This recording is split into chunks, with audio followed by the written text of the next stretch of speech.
Bienvenue dans un tout nouveau monde. Un monde où la Terre a cessé de tourner sur elle-même. Les nuits y durent 6 mois. La ville de Miami est de nouveau recouverte de neige aujourd'hui. Les journées y durent également 6 mois. La planète brûle sous un soleil impitoyable.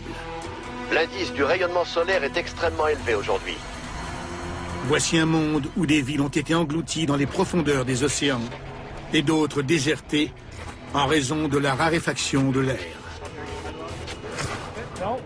Un monde promis à un sombre avenir, où ses habitants luttent pour leur survie dans un paysage apocalyptique.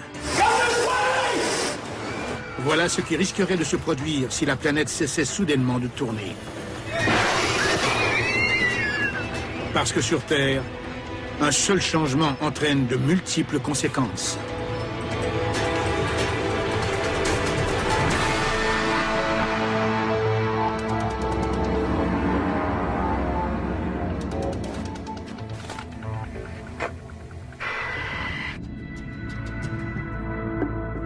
C'est un fait scientifique. Les planètes tournent sur elles-mêmes. Notre système solaire s'est formé il y a 4,5 milliards d'années, issu d'un nuage de gaz et de poussière en rotation. Dès leur formation, les planètes ont perpétué ce mouvement de rotation. Et encore aujourd'hui, elles tournent à peu près au même rythme.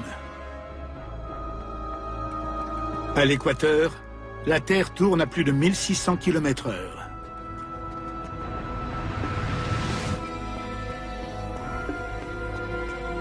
La Terre ralentit peu à peu, d'environ 2 secondes tous les 100 000 ans. Mais aujourd'hui, nous allons accélérer ce phénomène. D'ici 5 ans, la Terre aura complètement cessé de tourner sur elle-même. Qu'adviendra-t-il de nos océans, de nos continents, de l'air que nous respirons?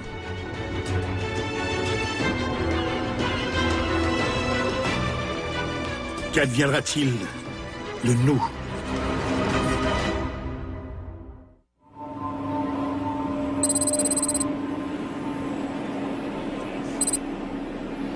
Le premier jour, le changement de vitesse de la rotation de la Terre est à peine perceptible, moins d'1 km/h. Pourtant, les conséquences sont dramatiques. À l'aéroport international de Miami, les premiers signes de perturbation se manifestent. Miami Tower, American 553, just turned on final. La plupart des avions commerciaux se dirigent à l'aide de systèmes GPS, qui permettent de déterminer la position de l'appareil grâce à des signaux émis par des satellites. L'une des composantes essentielles de ce système de localisation est le temps. Les horloges des satellites sont en contact quasi permanent avec le sol. Le gouvernement américain règle l'heure grâce à des horloges atomiques, les plus précises qui soient. Le ralentissement de la Terre ne dérègle pas ces horloges. Par contre, les systèmes au sol qui communiquent avec les satellites ne se trouvent plus à l'endroit présumé par ces satellites. Les systèmes GPS ne s'adaptent pas à un tel changement radical du régime de rotation de la Terre. Ce ralentissement sème le chaos dans un système qui était minutieusement réglé. Les conséquences sont catastrophiques. Les erreurs des ordinateurs font atterrir les avions loin des aéroports. Tower, American 721, aborting approach. Des centaines de milliers de vies sont menacées. Aux 4 coins du monde, les pilotes constatent soudainement que leur équipement de radionavigation est défaillant. Nice one. James, you going in? No, I should be there for 9. À près de 2000 km de Miami, à Chicago, le léger décalage temporel qui paralyse l'aviation demeure imperceptible pour la plupart des gens. Mais en réalité, le ralentissement de la rotation de la Terre a déclenché une réaction en chaîne qu'il est désormais impossible d'enrayer.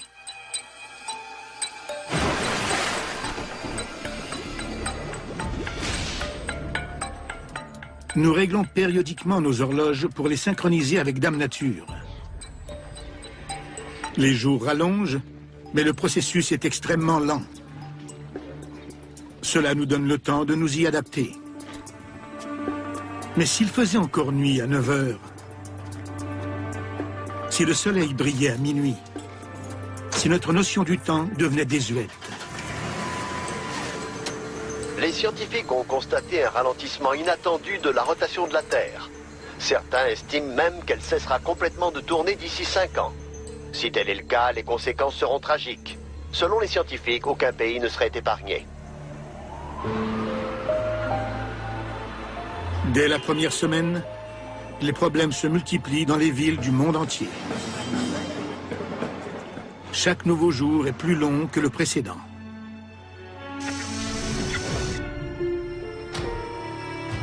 Les secondes et les minutes deviendront bientôt des heures et des jours.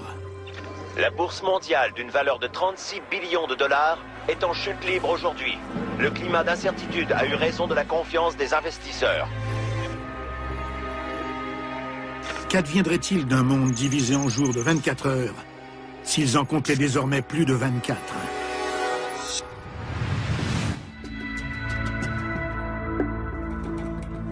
La Terre, qui tourne de plus en plus lentement, pose d'abord un problème temporel. Mais après 2 semaines, un second problème se manifeste, encore plus critique. Les océans. Notre planète présente un renflement. Elle est plus bombée au centre qu'aux 2 pôles. Sa rotation est l'une des forces qui garde l'eau en place au niveau de l'équateur.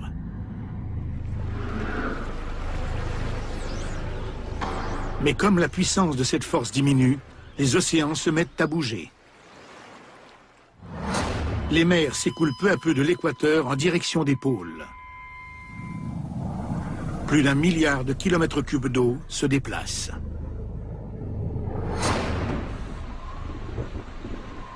Ce sont les régions nordiques comme l'Arctique canadien qui sonnent l'alarme en premier. 3 mois après le ralentissement de la rotation de la Terre, l'eau déferle sur les rives de l'Arctique, telle une baignoire qui déborde. Le niveau des mers ne cesse de monter et le gouvernement canadien a ordonné l'évacuation complète de l'Arctique.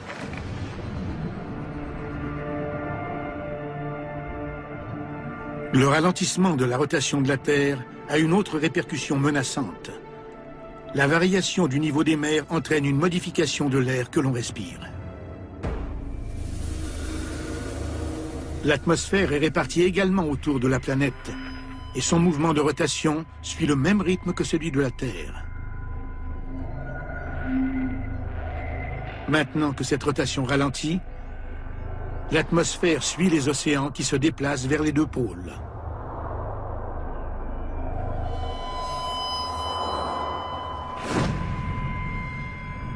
Les villes des tropiques sont les premières touchées, dont Rio, Mumbai et Singapour. L'air y est de plus en plus difficile à respirer. Plus au nord, les villes situées à plus haute altitude commencent aussi à éprouver des ennuis. Aux États-Unis, les adeptes d'escalade au Colorado en souffrent. À une altitude de 1500 mètres, ils ont plutôt l'impression de respirer à 4500 mètres. L'être humain peut ressentir les effets du mal de l'altitude à moins de 2500 mètres.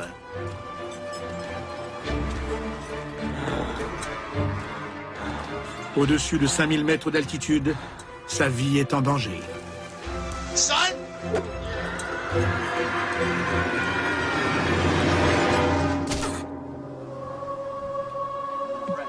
Le monde se transforme à un rythme accéléré et le pire est encore à venir.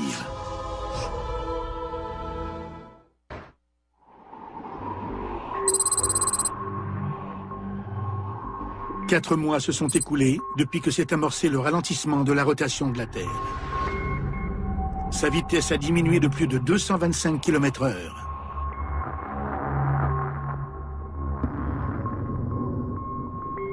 Chaque jour dure près de 28 heures. ce qui se traduit par 2 heures supplémentaires de clarté et 2 heures supplémentaires d'obscurité.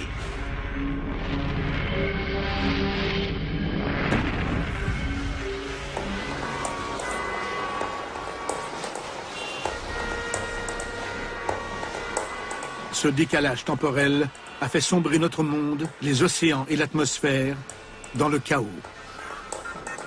Les autorités russes rapportent que les vastes champs pétrolifères du pays sont submergés. Le pays est aux prises avec une crise du pétrole à l'approche de l'hiver.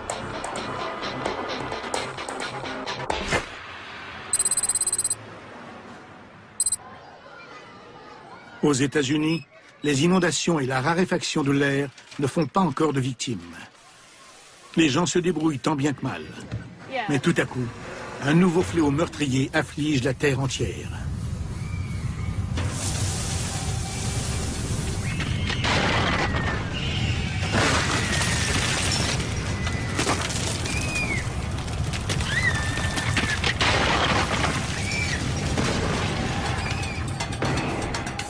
Les tremblements de terre. Ils frappent des régions jusque-là insoupçonnées. La Terre est constituée de 3 couches. Un noyau fluide, un manteau isolant solide et une croûte extérieure dure. Elles tournent toutes 3 au même rythme.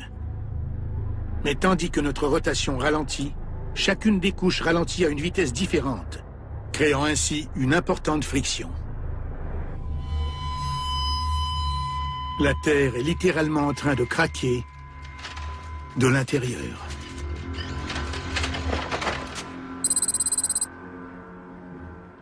Les eaux qui entourent San Francisco ont toujours été sujettes aux tremblements de terre. Mais aujourd'hui, les océanographes constatent une activité sismique d'une intensité jamais vue auparavant.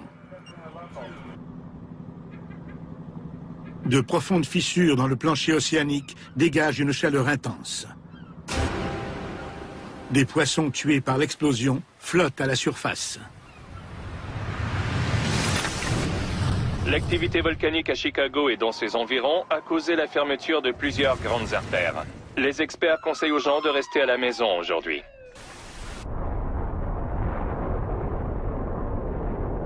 Les désastres géologiques ne sont qu'un des effets dévastateurs du ralentissement de la rotation de la Terre. Les océans en déplacement sont tout aussi menaçants. Une diminution de la force centrifuge signifie que les océans continuent de s'échapper de l'équateur pour se diriger résolument vers les pôles. L'océan Arctique, qui était d'une profondeur d'environ 4500 mètres, atteint désormais plus de 13 000 mètres de profondeur. Toute cette eau vient des océans du Sud et les mers peu profondes comme la Manche s'assèchent à mesure que leur eau s'écoule vers les pôles.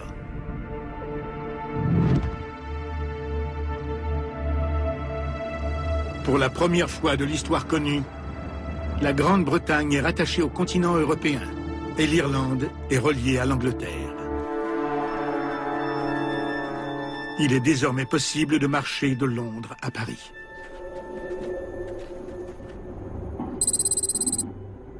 Et ce phénomène ne se produit pas seulement en Europe. Les célèbres plages de Miami se retrouvent à l'intérieur des terres, pendant que les océans déferlent sur les pôles. Cuba et la Floride sont aussi reliés par voie terrestre. Le Mexique s'est étendu du tiers de sa superficie. Et il n'y a pas que l'eau qui se déplace. Plus la rotation de la Terre ralentit, plus la couche atmosphérique rejoint les tiers supérieurs et inférieurs du globe. Ce sont les seuls endroits où l'air est encore respirable. New York, Londres, Toronto sont toujours sans danger.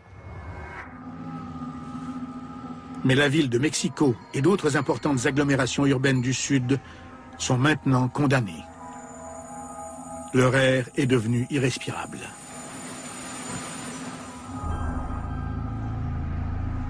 Aux États-Unis, Denver est surnommée la Mile High City. Tandis que l'atmosphère s'amenuise, la ville donne l'impression d'être 3 fois plus élevée en altitude avec une pression de l'air qui rappelle la sensation de respirer à mi-hauteur de l'Everest. Selon les experts, l'air demeurera respirable dans les États à plus basse altitude, comme le Kansas, le Nebraska et l'Oklahoma. L'eau envahit massivement le nord, tandis que l'air se raréfie au sud. Mais quelques terres habitables subsistent encore au centre de l'Amérique du Nord. These areas are not expected to flood. They are calling this the habitable zone. Demeurer à Denver est une condamnation à mort. Come on, guys, let's go. Les enfants et les aînés en ressentent déjà les effets néfastes. You okay? Bientôt, l'air sera mortel pour tout le monde. Le gouvernement américain recommande l'évacuation de 25 millions de personnes dans certaines régions du sud-ouest. La rotation ralentie de la planète provoque de dangereuses frictions entre les couches externes de la Terre et son noyau fluide interne. Volcans et tremblements de terre ont détruit les routes et les voies ferrées. Plusieurs autoroutes sont fermées à travers le pays et ceux qui voyagent en voiture doivent savoir que les routes ne sont pas sécuritaires.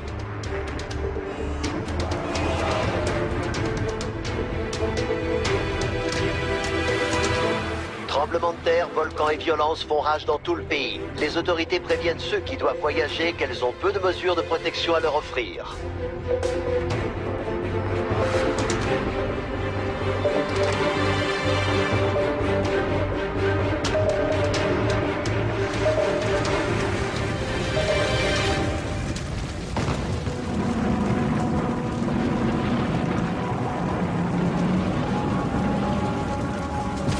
Ceux qui risquent leur vie pour gagner des parties du pays encore habitables sont témoins des perturbations géologiques qui découlent du ralentissement de la rotation de la Terre.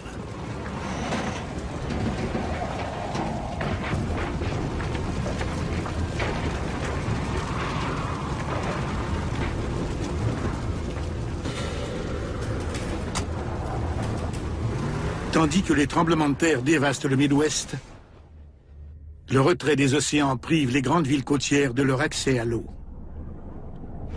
New York, Boston et Halifax se trouvent maintenant à l'intérieur des terres. L'Australie et l'Indonésie se sont réunis pour former un nouveau continent. Et la côte peu profonde de l'Asie n'a plus rien d'une côte.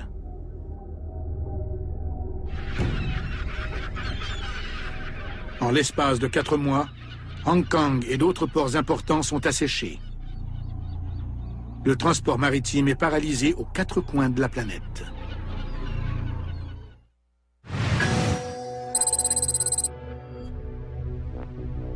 Il s'est écoulé à peine 1 an depuis que la rotation de la Terre a commencé à ralentir. Sa vitesse a maintenant diminué de plus de 340 km/h. Et le visage de la planète ne cesse de changer. Les eaux se déplacent toujours. Il y a 1 an, on franchissait la distance entre l'Angleterre et la France à pied. Mais ce ne sera bientôt plus possible. Au début, les zones peu profondes autour de l'Europe continentale se sont asséchées, alors que l'océan Atlantique convergeait vers le pôle Nord. Mais maintenant que les mers polaires se gonflent, le Royaume-Uni et une grande partie de l'Europe sont engloutis par un nouvel océan.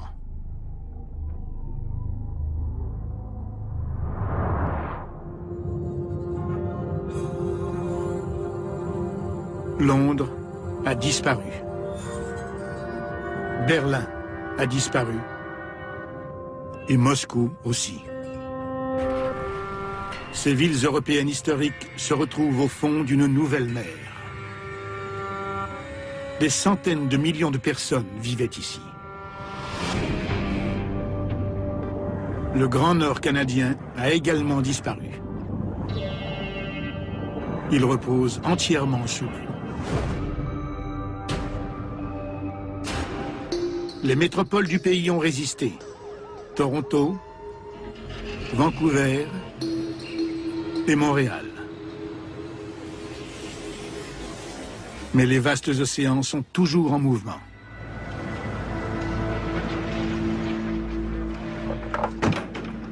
En Amérique du Nord, ceux qui ont survécu au voyage commencent à arriver au Kansas. Un campus universitaire a été réquisitionné. Les scientifiques s'affairent à créer un refuge dans ce qu'ils estiment être l'endroit le plus sûr des États-Unis. Aucun risque d'inondation, de l'air à profusion et peu de secousses sismiques. Mais ils rencontreront un obstacle de taille. Il n'y a pas de livraison de nourriture dans ce monde sans dessus-dessous. Les routes sont impraticables. Si les réfugiés veulent manger, ils devront produire leur nourriture sur place. Le désastre est d'une ampleur exceptionnelle, du jamais vu. Les survivants qui ont réussi à se rendre jusqu'ici sont livrés à eux-mêmes. La lutte promet d'être difficile. Et pourtant, ils comptent parmi les plus chanceux.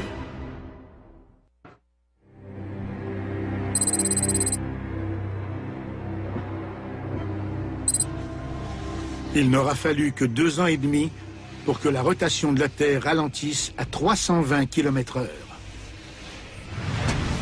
Sa vitesse a donc diminué de 1200 km/h. Des pays entiers sont submergés, tandis qu'à d'autres endroits, l'air est devenu irrespirable.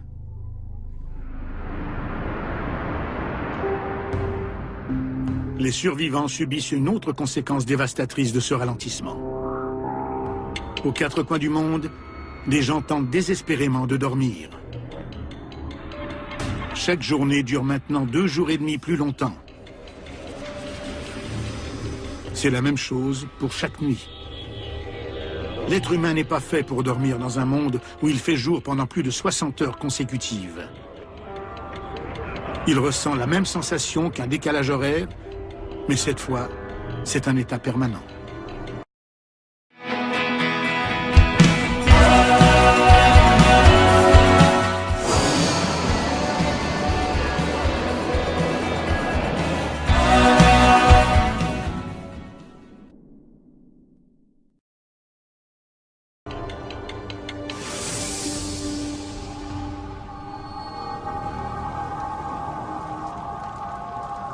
Les gens qui vivent dans les villes qui n'ont pas été submergées et où l'air est encore respirable souffrent cruellement de ce manque de sommeil chronique.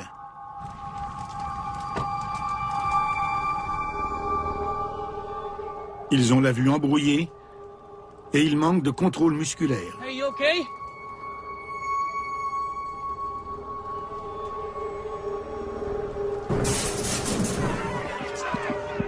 Il s'agit d'un état que connaissent bien les astronautes, les sous-mariniers et les explorateurs de l'Arctique. La fatigue engourdit le cerveau et la perception du monde s'en trouve altérée.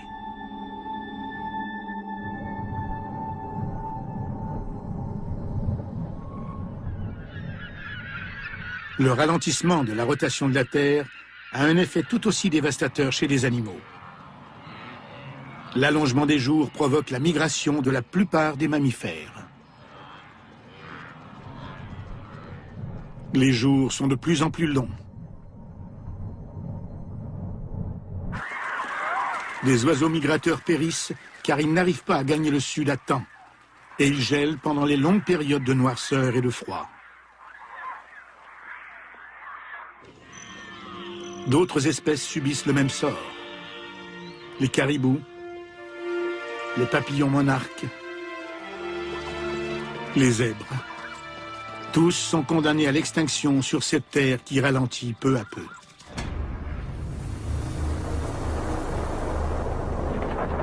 Tandis que les océans poursuivent leur chemin vers les pôles, un nouveau supercontinent se forme aux latitudes moyennes de la Terre.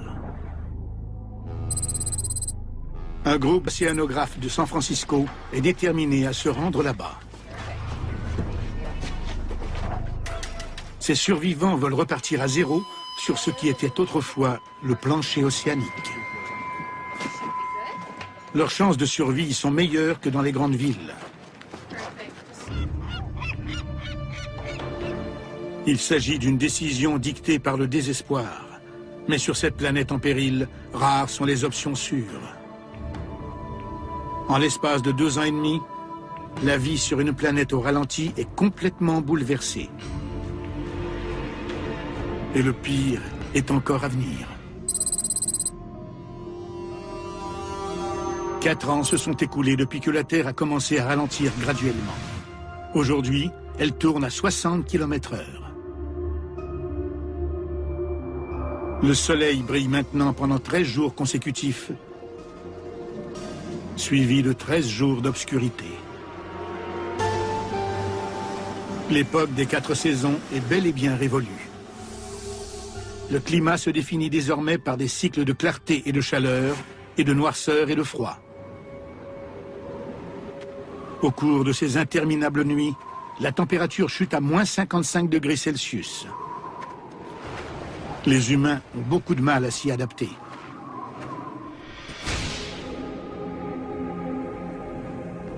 Les villes nord-américaines ont été englouties par les océans Atlantique et Pacifique, qui ne forment plus qu'un.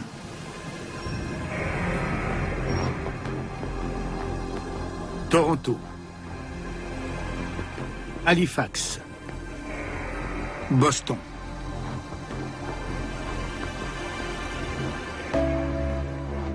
Des millions de personnes ont péri aux États-Unis et au Canada. Le nouvel océan n'épargne pas New York, qui est également englouti. Mais ici, la profondeur de l'eau ne dépasse pas 100 mètres. Les gratte-ciels de la ville ne sont qu'à demi submergés.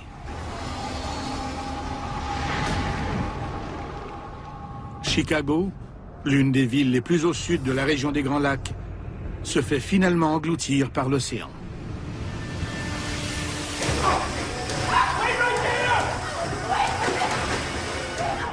Ceux qui étaient restés fuient maintenant la ville dans un climat de panique généralisé. L'eau commence à s'infiltrer dans le métro et elle coule à flot dans les égouts.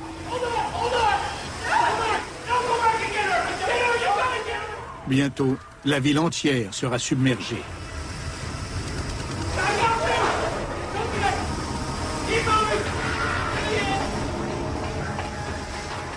Dans un monde où les vastes océans sont encore en déplacement, il reste très peu d'endroits sûrs.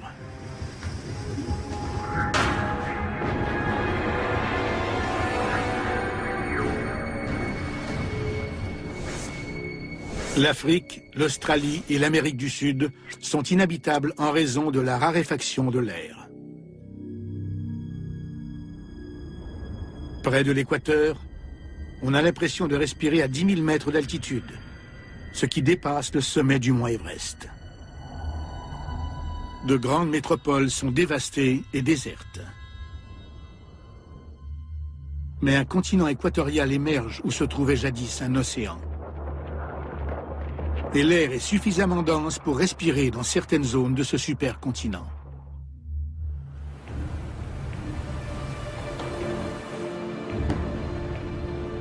Un navire avec à son bord de jeunes explorateurs met le cap vers l'ouest pour établir une nouvelle colonie sur ce qui était le plancher océanique. Leur périple est dangereux. Les systèmes GPS ne fonctionnent plus sur la Terre ralentie. Même les cartes marines sont désuètes, les océans étant en perpétuel mouvement.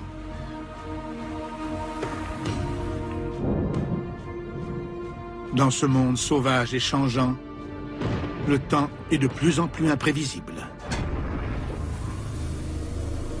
La rotation de la Terre engendre des vents d'est constants dans l'hémisphère nord et des vents d'ouest dans l'hémisphère sud. Voilà ce qu'on appelle l'effet de Coriolis.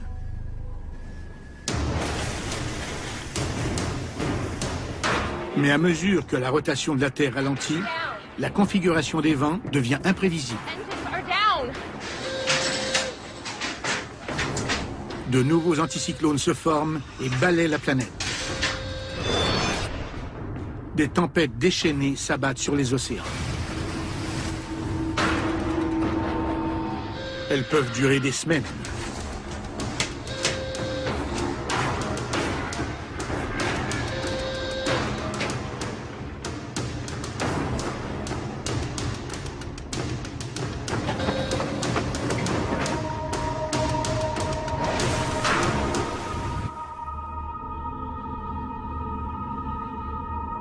Le temps change sur la planète entière. 13 jours d'obscurité entraînent des vagues d'un froid glacial aux 4 coins du globe.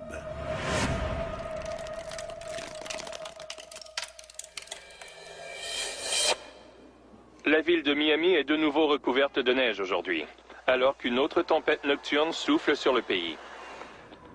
On s'attend à ce que le blizzard dure 12 jours, jusqu'à ce que le soleil se lève. Les villes comme Miami ne sont pas outillées pour s'adapter à de telles conditions hivernales.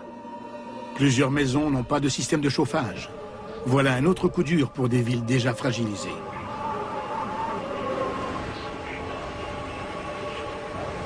Et la vie sur Terre promet de devenir encore plus pénible.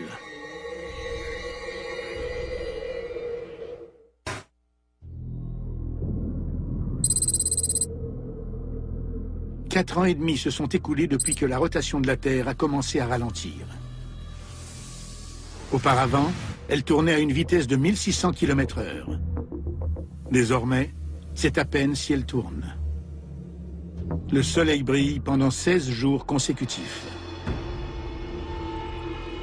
Tandis que la rotation ralentissait graduellement, les océans se sont déplacés vers les pôles. 2 nouveaux océans se sont formés.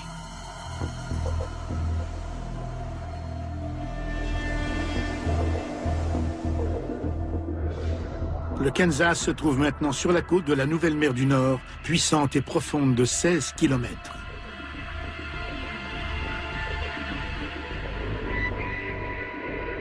Seulement 800 000 km² des États-Unis sont désormais habitables. Moins d'un dixième de l'ancienne superficie du pays. Les colons se sont créés des installations pour cultiver leurs aliments tout en se protégeant des variations extrêmes de température, qui passent de la chaleur accablante au froid sibérien.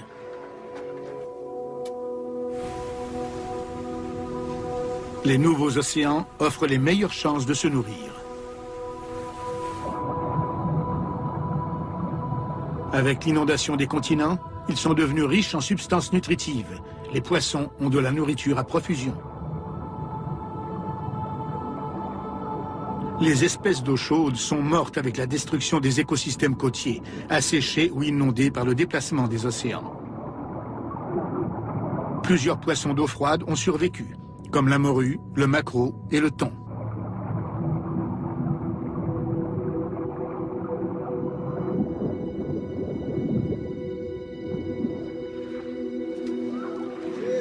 Des hommes et des femmes qui avaient vécu de l'agriculture se mettent à la pêche, là où un nouvel océan recouvre les plaines du Midwest.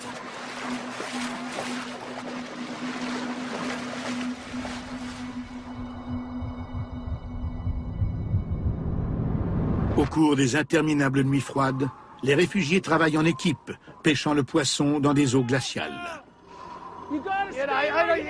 Ils rapportent leur prise à la colonie. Ils risquent leur vie à moins 55 degrés Celsius, une température que le corps humain ne peut supporter que quelques minutes. Mais la pêche sur glace ne suffit pas à nourrir le nombre toujours croissant de réfugiés nord-américains.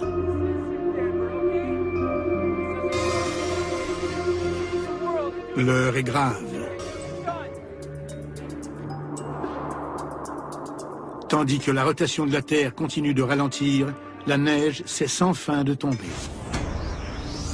L'effet de Coriolis dû à la rotation de la Terre contrôlait les conditions météorologiques, mais il est désormais négligeable. Les tempêtes sont de plus en plus prévisibles. Une rotation ralentie donne naissance à un régime climatique plus stable. Mais il y a encore d'importantes variations de température entre les journées torrides et les nuits froides.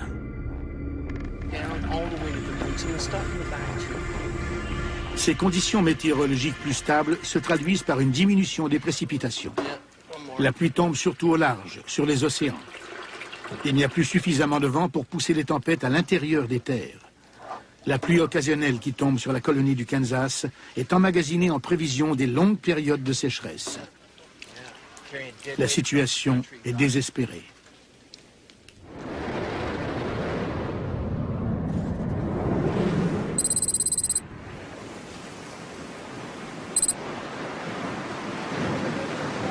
En mer, les océanographes qui sont partis de San Francisco s'échouent sur le supercontinent.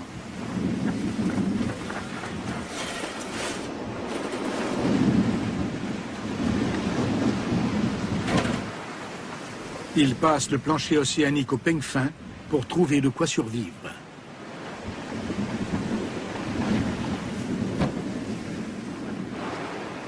Leur décision de vivre isolés là où se trouvait auparavant l'océan est risquée.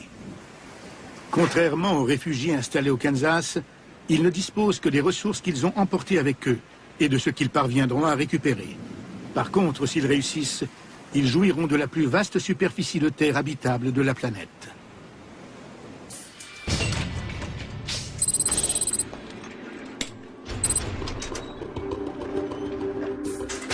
Ceux qui ont choisi de rester dans les villes non submergées comme Miami subissent les plus rudes épreuves.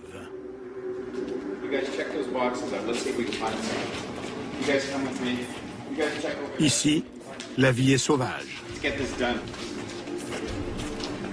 Il n'y a presque rien à manger. Les coupures d'électricité sont monnaie courante. L'eau potable est difficile à trouver. Il n'y a plus de livraison de denrées alimentaires, que ce soit par voie terrestre ou maritime.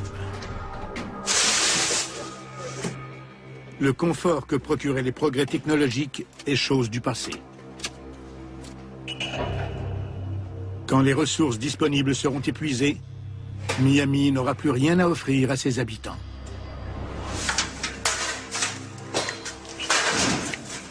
Le temps joue contre eux.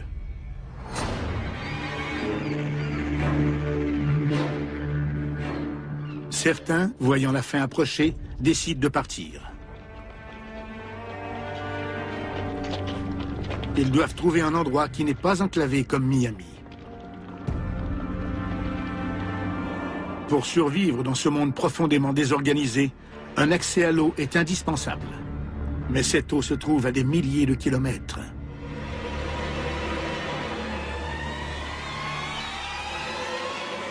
Les océans sont l'une des dernières sources de protéines animales de la planète. Une nouvelle colonie s'établit au milieu du Pacifique. On installe un camp de base rudimentaire pour se faire à manger et se mettre à l'abri. L'énergie éolienne est exploitée pour générer de l'électricité. Le plancher océanique s'assèche peu à peu. L'agriculture sera bientôt possible sur les rives de l'océan du Nord.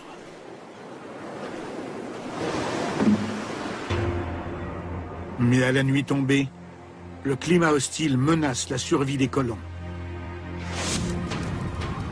Plus de 16 jours consécutifs d'un froid sibérien sous des abris de fortune, exposés aux intempéries sur le supercontinent. Sans compter que lorsque la Terre cessera complètement de tourner, d'autres changements funestes affecteront la planète.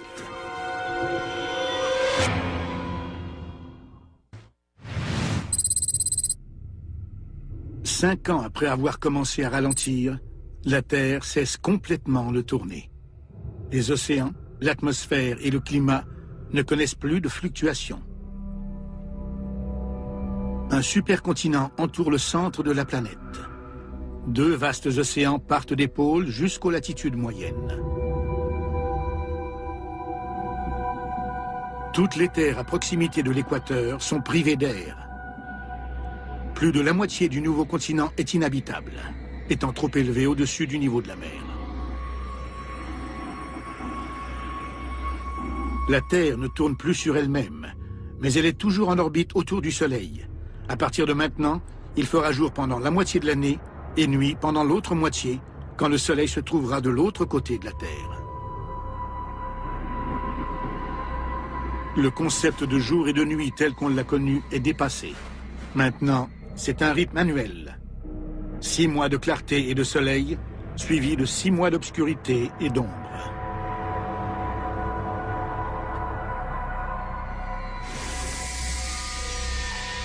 Le Soleil projette ses rayons foudroyants sur la Terre.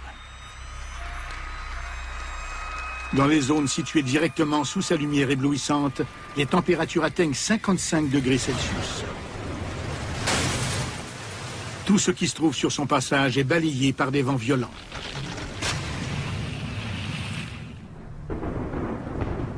Dans les régions exposées moins directement aux rayons ardents du Soleil, les conséquences sont moins meurtrières. Sur le nouveau supercontinent près d'Hawaï, il pleut à torrents pendant 1 mois. Pendant qu'un ouragan provoque des tempêtes à des milliers de kilomètres plus loin. Cette pluie torrentielle fournit suffisamment d'eau pour le reste de l'année. Mais tous n'ont pas cette chance. Ceux qui ont cherché refuge au Kansas se trouvent à des milliers de kilomètres au nord des rayons brûlants du Soleil.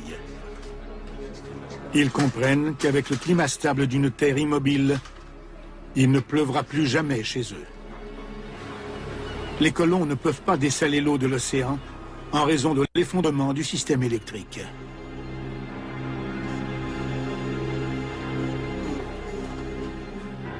Le monde n'a plus qu'un seul régime climatique, entièrement régi par le Soleil. Il n'y a plus de vent et plus de système de pression.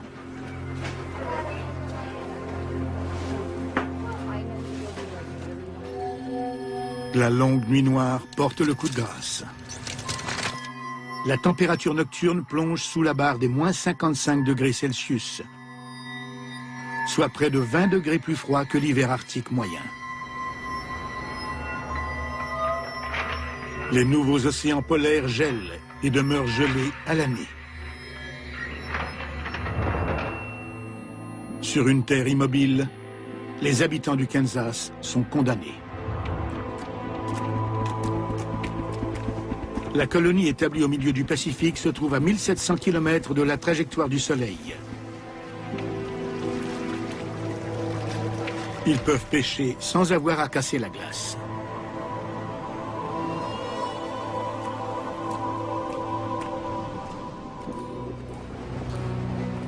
Un an s'écoule. Plus de 6,5 milliards d'êtres humains ont péri.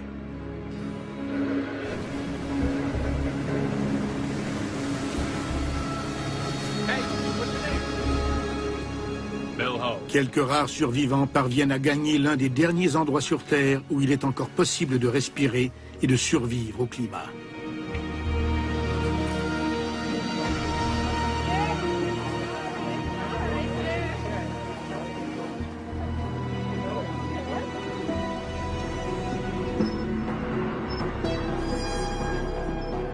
Le cycle d'obscurité et de lumière, de froid et de chaleur, d'humidité et de sécheresse se répétera jusqu'à la fin des temps. Le soudain ralentissement de la rotation de la Terre a reconfiguré la planète entière. Évidemment, ça ne se produira jamais ainsi. Mais cette simulation nous fait prendre conscience de l'équilibre précaire qui préserve notre planète. 75% des Américains croient aux phénomènes inexpliqués et la moitié d'entre eux affirment avoir expérimenté le paranormal. Vous seriez surpris de savoir qui. Fantôme chez les stars, dans un instant, à Canal D.